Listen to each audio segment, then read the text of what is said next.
这个警花正被一个变态观察，如此他下意识地调整了衣服，但是他怎么也不会想到，那个变态下一秒就爆出了他的尺寸，这让警花阿珍感到颇为震惊。不过他来此目的是要查案，所以阿珍并未气恼男人的行为。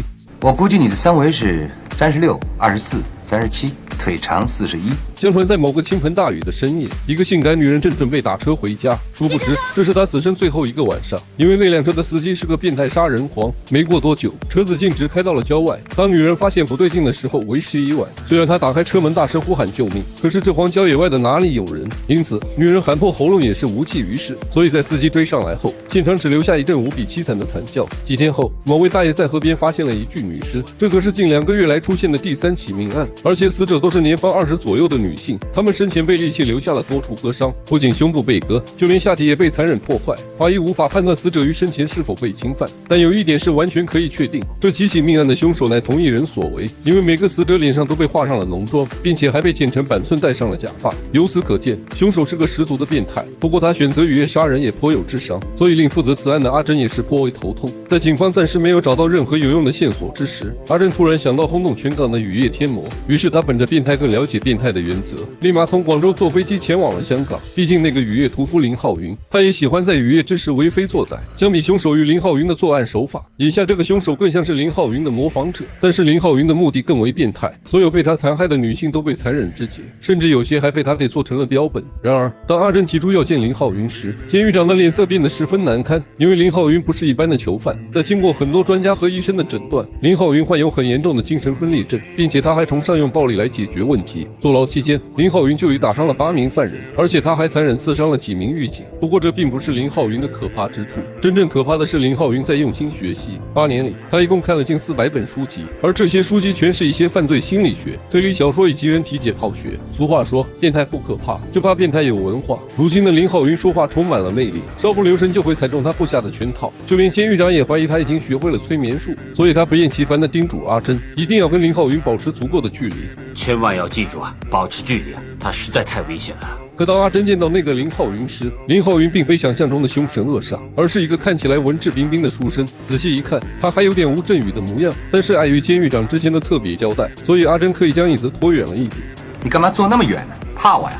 怕我还来见我？阿珍为了表示自己的诚意，他将椅子往前挪动了一点。然而林浩云却于此刻露出了本性，他隔着防弹玻璃犹如一头野兽，仿佛是在审视自己的猎物一般。阿珍被他看得有些心里发毛，但是一想到此行的目的，他不得不掩饰自己的慌张。不过这些小举动都逃不过对方的双眼。很快林浩云就抛出了灵魂疑问：昨天晚上有没有做梦？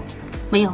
那只有2个可能 ：A， 你很快乐，无牵无挂；B， 毫无头绪，脑子一片空白。阿珍脸上已经给出了答案。在林浩云猜中他的烦恼之后，阿珍很爽快地讲出了重点，可是对方仍旧在胡言乱语，所以阿珍也向他抛出了疑问：你是不是恨某一种女人，所以要把她们杀了？不是恨，是爱。阿珍明显是低估了对方，一般性的询问手段根本没用，再问下去也毫无实质性的进展。于是阿珍便把话题拉到了3起命案。把材料给我看看，拿进来给我看看。就在阿珍递过材料的时候，林浩云却趁机抓住她的小手，如此阿珍着实被恶心了一把。但是她怎么也不会想到，这正是林浩云的催眠之术。伴随林浩云翻看手里的案件资料，他的脸色也逐渐变得严肃起来，因为他感觉凶手跟他一样变态，甚至是比他还要变态。看完资料，林浩云很坚定地告诉阿珍，资料里的第一个死者肯定不是他第一个所杀的人。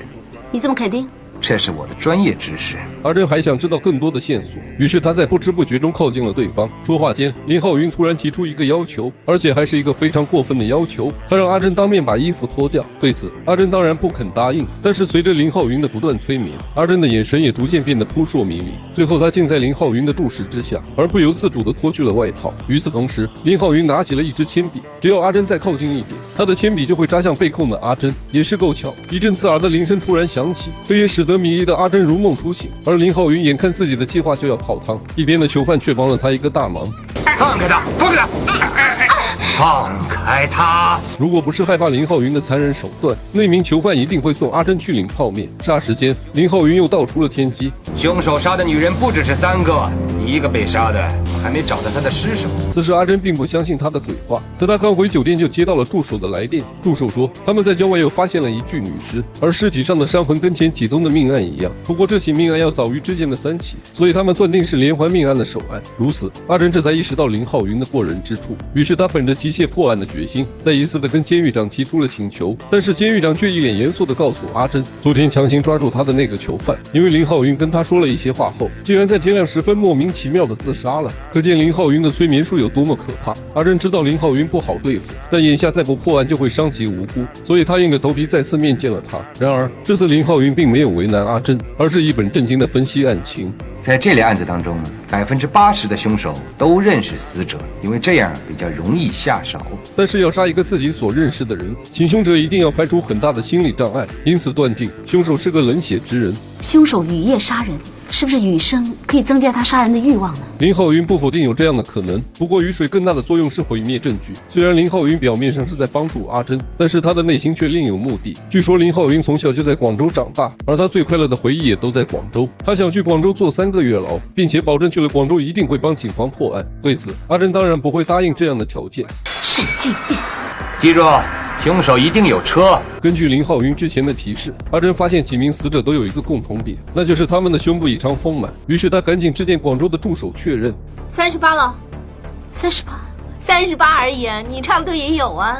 我说你也要小心点啊！小心什么？我不跟你说了，就这样。挂断电话，阿珍便立马赶回了广州，并且还根据线索召开了案情分析会。那个凶手似乎特别憎恨丰满的女人，他每次作案都是以泄愤的方式，由此猜测凶手可能存在一定的生理缺陷，从而导致他的心理变得很不正常。助手已经调查过第一个死者是剧院的演员，如果按照林浩云提供的思路，凶手跟第一个死者认识，他们之间可能是朋友或者同事，加上几个死者都被抛尸于郊外，这点说明凶手一定是有车，而且还可能是当地的出租车。于是警方对剧院和车队进行了调查。很遗憾，除了一个不爱说话的厨师以外，其他人员均有不在案发现场的证明。既然在剧院里面找不到线索，那他们只好去检查车队的情况。真是不巧，助手发现了一辆可疑车辆。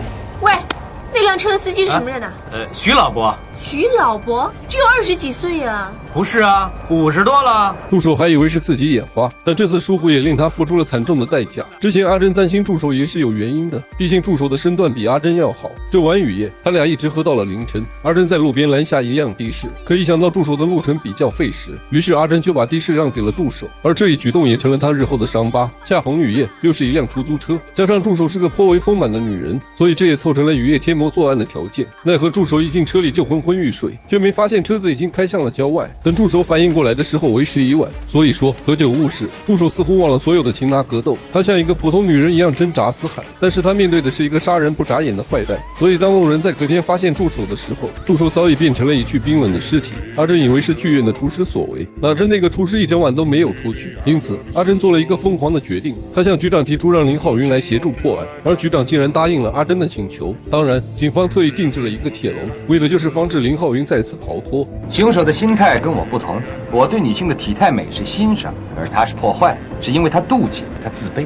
其实阿珍一开始就给案子设下了局限，他认为这宗连环命案的凶手是个男性，殊不知女性也会对女性产生妒忌。于是阿珍便重新开始了调查，终于在车队里面查到了线索。剧院有个名叫小鹿的化妆师，他的父亲是出租车队的司机，而小鹿有时间就会帮开夜车，加上小鹿从小就荷尔蒙失调，所以他的性格变得阴沉暴躁。如今又在车内后座找到了作案凶器，阿珍便火速带着人马赶往了剧院。在这里，阿珍与小鹿开始了正面交锋，奈何他一时大意中了小鹿的诡计，人没抓到，反被绑在了化妆间里。好在小鹿还要发泄自己的情绪，不然阿珍的后果就跟助手一样。他们笑我，说我不男不女，真不公平，不公平啊！小鹿果然是因为身材而产生了心理问题，可就在他准备对阿珍痛下狠手的时候，一个话剧演员突然出现于他俩的身后。于是乎，小鹿想都没想就追出了门外。眼看如此，阿珍也是想尽了办法，他利用齿轮的压力夹断了绳子，随后趁着台上观众看得起劲的同时，阿珍又与小鹿扭打在了升降台上。落幕一个，众人都被眼前的画面惊呆，伴随大批警察的火速赶到，雨夜天魔连环杀人案就此告破。虽然阿珍成了大家瞩目的巾帼英雄，但是他的厄运还在悄然的继续。那天晚上，林浩云进行了越狱。等阿珍收到消息前往警局之时，他在出租车里看到了一张熟悉的面孔。导演给了一个开放式的结尾，至于阿珍的结局怎样，大家不用猜也能知道，毕竟她在他的眼里是件完美的艺术品。该片于1993年上映，离吴镇宇的影帝头衔还差7年。虽为一部真实案件改编的电影，但是也不乏对高阳的抄袭。好在女主邱淑贞的演技不错，所以汉尼拔看了会沉默，而林过云看了会流泪。总而言之，女性朋友一定要懂得保护自己，尽量不要一个人在晚上出门，特别是那种滂沱大雨的深夜。